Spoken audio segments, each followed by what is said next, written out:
लालची बिल्ली। एक बार की बात है, एक बिल्ली शहर छोड़कर जंगल में आ गई। वह शहर में रह रहकर परेशान हो चुकी थी, इसलिए वह कुछ दिन जंगल में गुजारना चाहती थी।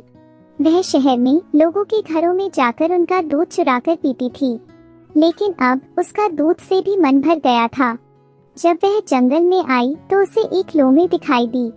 लोमड़ी ने बिल्ली का जंगल में स्वागत किया। बिल्ली ने लोमड़ी को शहर की सभी बात बताई। बिल्ली ने लोमड़ी को कहा कि उसे इतनी दूर से आने के कारण बहुत भूख लगी है।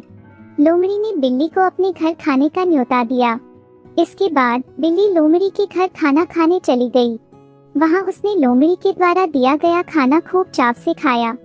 इसके बाद वह वहां से चली गई। लोमड़ी ने बिल्ली को अगले दिन जंगल के सभी जानवरों से भी मिलाया। बिल्ली को शहर में रहते हुए दूसरों के घर जाकर चोरी करके खाने की आदत लग गई थी।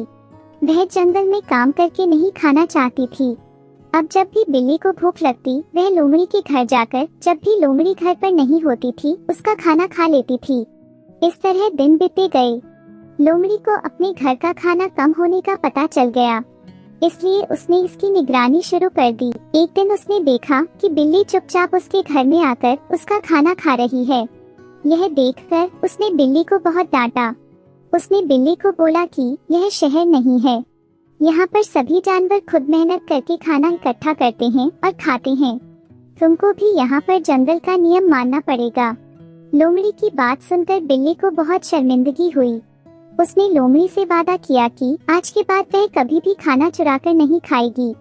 इसके बाद बिल्ली भी मेहनत से खाना इकट्ठा करके खाने लगी और जंगल के जानवरों के साथ हंसी खुशी से रहने लगी। शिक्षा, सुखी और पूर्ण जीवन के लिए कड़ी मेहनत और ईमानदारी आवश्यक है।